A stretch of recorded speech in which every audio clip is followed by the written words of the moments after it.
Right. Okay. Rajasekhar గారు, ఇది ఎటువైపు ఉన్నట్లుగా సంకేతాన్ని ఇస్తోంది ఈ ప్రభుత్వం? కొమ్మినేని గారు గుడ్ మార్నింగ్ సార్. నమస్కారం. పెద్దల ప్రసాద్ రెడ్డి గారు కూడా నమస్కారాలు. సాక్షి టీవీ ప్రేక్షకులు కూడా నమస్కారం సార్. ఇప్పుడు కొమ్మినేని గారు యాక్చువల్గా మాట్లాడాలంటే ప్రజెంట్ ఇప్పుడేమి జరుగుతుందనే దానికి కొంత సమయం తీసుకోవాల్సిన అవసరం. గతంలో విధానాలను బట్టి ఇప్పుడు కూడా అలాగే ఉంటుంది రాబోయే రోజుల్లో కూడా అనేటువంటిది ఒక ఆలోచనగానే నేను భావిస్తా ఉన్నాను.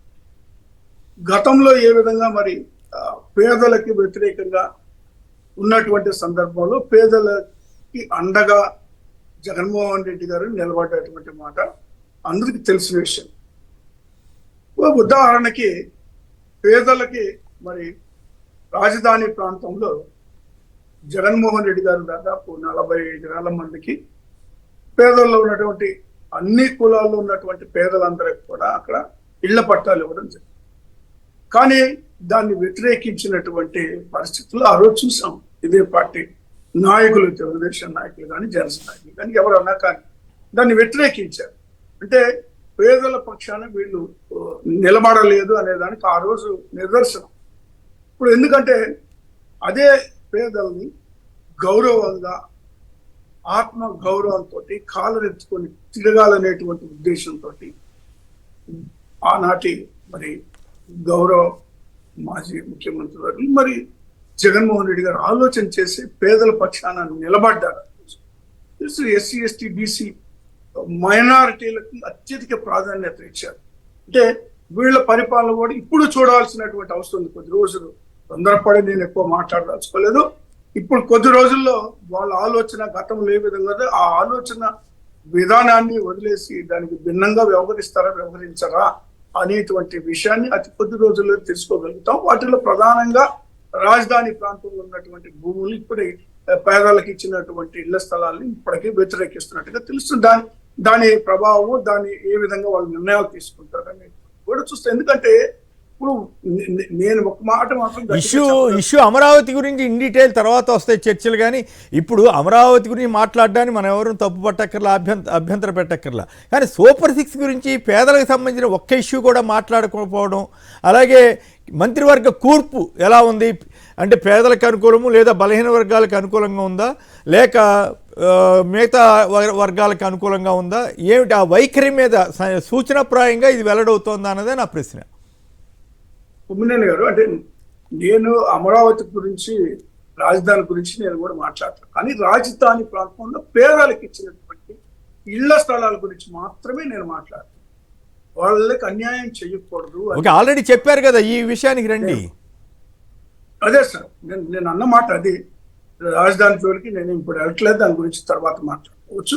అయితే జగన్మోహన్ రెడ్డి గారు మరి అధికారంలోకి వచ్చిన తర్వాత పేదలకి, ఎస్సీ ఎస్టీ బీసీ మైనారిటీలకి పదవుల్లో కూడా ప్రాధాన్యత ఇచ్చారు. వాళ్ళకి 50% పైబడి నామినేటెడ్ పదవులు అయితే ఈరోజు ఓసీలు కూడా తీసేసి మరి బీసీలకి టికెట్లు ఇచ్చినటువంటి పరిస్థితులు ఎంపీలు గాను ఎమ్మెల్యేలు గాను. అంటే ఇప్పుడు ఇక్కడ సమాజంలో కూడా కొంత మార్పు రావాలి. అంటే దాన్ని బలహీన వర్గాలు కూడా రిసీవ్ చేసుకోలేదు అంటే భావన వస్తుంది కదా.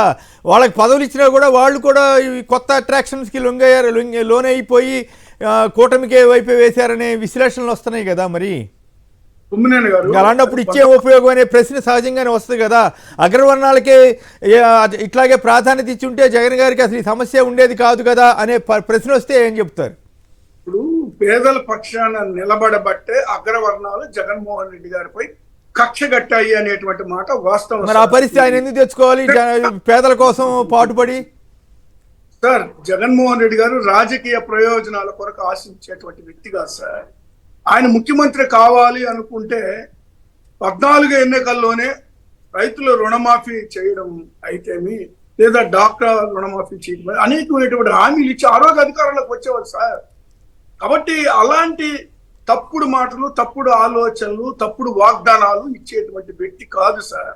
మీరన్నట్టుగా బీజేపీతో కలిస్తే బాగుండేది. బీజేపీతో ప్రతిపాదనలు ఆ రోజు వచ్చినాయి, ఈ రోజు వచ్చినాయి. ఏనాడు కూడా బీజేపీతో కలవాలని అంగీకరించలేదు. ఎందుకంటే ఒక నిబద్ధత కలిగినటువంటి వ్యక్తి జగన్మోహన్ రెడ్డి గారు. రాజకీయ ప్రయోజనాల కొరకు ఎక్కడ పడితే అక్కడ ఏది పెడితే రాజకీయాల్లో నిబద్ధతలు నిజాయితీలు ఇవన్నీ నడుస్తాయా? ఎక్కడ ఎట్లా ఏది ఏ సీసాలో ఎట్లుంటే అట్లా ఒదిగిపోవాలనేది ఒక సూత్రం. ఇప్పుడు చంద్రబాబు గారు కాంగ్రెస్లోకి వెళ్ళి రాలేదా, చంద్రబాబు గారు బీజేపీలోకి వెళ్ళి రాలేదా, ఏమి జరిగింది దానికి నష్టం? ఇప్పుడు పైగా ఆయనకి అడ్వాంటేజ్ వచ్చే పరిస్థితి క్రియేట్ చేసినట్లు అయింది కదా, అది వేరే విషయం అనుకోండి. బట్ చంద్రబాబు గారి ప్రభుత్వ కూర్పు, మంత్రుల కూర్పు ఎలా ఉంది? కొమ్మినేని గారు మరొక మాట నన్ను మాట్లాడి, ఇప్పుడు జగన్మోహన్ రెడ్డి గారికి ఒకవేళ తాత్కాలికంగా ఇది ఒక బ్రేక్ అంతే, మీరు చూస్తారు కదా. అవును, మళ్ళీ జరగబోయే ఎన్నికల తర్వాత ఏ విధంగా ఉంటుందో పరిపాలన, ఏ విధంగా ప్రజలు మళ్ళీ తెలుసుకుంటారు, వాస్తవాలు ప్రజలు తెలుసుకోవడానికి ఎన్నో రోజులు పట్టదండి. అవును, సూపర్ 6 గురించి ప్రస్తావించకపోవడం ఒక ఇండికేషన్ కదా. ఏమన్నారు సార్? సూపర్ 6 అని అనౌన్స్ చేశారు కదా చంద్రబాబు గారు, దాని గురించి ఒక్క ముక్క మాట్లాడలేదు. సూపర్ సెట్ అయిపోయింది సార్. సూపర్ 6 ఎన్నికల సమయంలో, గత ఎన్నికల్లో 650 హామీలు ఇచ్చారు కదండి. తర్వాత ఏమైంది? కానీ ఇక్కడ దురదృష్టం ఏంటంటే ప్రజలు మరి మళ్ళీ నమ్మబలికారు. వాళ్ళు ప్రజల్ని వాళ్ళు తిరిగి వాళ్ళు చెప్పిన మాటలు నమ్మే విధంగా మరి చేశారు కాబట్టి మళ్ళీ వాళ్ళకి అవకాశం వచ్చింది. మళ్ళీ ఒకసారి తెలుసుకుంటారు. తెలుసుకొని ప్రజలకు కూడా తెలియాలా, నువ్వు అన్నం పెట్టే చెయ్యి నరుక్కుంటే ఏ విధంగా ఉంటుందో తెలియాల్సిన అవసరం కూడా ఉంది. ఇప్పుడు పేద వర్గాలు మీరు లేరు అంటే, పేద వర్గాలు ఉండబట్టే ఈ రోజు 40% ఓటింగ్ ఈ రోజు జగన్మోహన్ రెడ్డి వైపు ఉంది సార్. అది గుర్తుపెట్టుకోవాలని నేను మనం చేస్తాను. పేద వర్గాలు ఇప్పుడు కొద్దిగా కొంత గొప్ప కొంత మార్పు ఉండొచ్చు, కానీ ఈ రోజు పేద వర్గాలు రోడ్ల పడి ఏడుస్తున్నటువంటి పరిస్థితులు ఉన్నాయి. మరి అనేక మంది ఆత్మహత్య చేసుకోవడానికి కూడా కుటుంబాలు కూడా ముందుకు వస్తున్న పరిస్థితులు చూస్తా ఉన్నాం. మనం ప్రయత్నాలు చేస్తున్నటువంటి పరిస్థితులు ఉన్నాయి. కానీ వాళ్ళు బాధపడుతున్నటువంటి మరి దాన్ని మరి మనం ఏం చేయలేము, అయిపోయింది ఆ విషయం, అయిపోయింది. కాబట్టి రాబోయే రోజుల్లో ప్రజల పక్షాన నిలబడాలనేటువంటి నిర్ణయం తీసుకున్నారు, పేదల పక్షాన నిలబడాలనేటువంటి నిర్ణయం తీసుకున్నారు. ఎందుకంటే ఇళ్ళ పండగ కాదు సార్, ఇక్కడ ఇచ్చినటువంటి వాగ్దానాలని తూచా తప్పకుండా నెరవేర్చిన అవసరం ఉంది.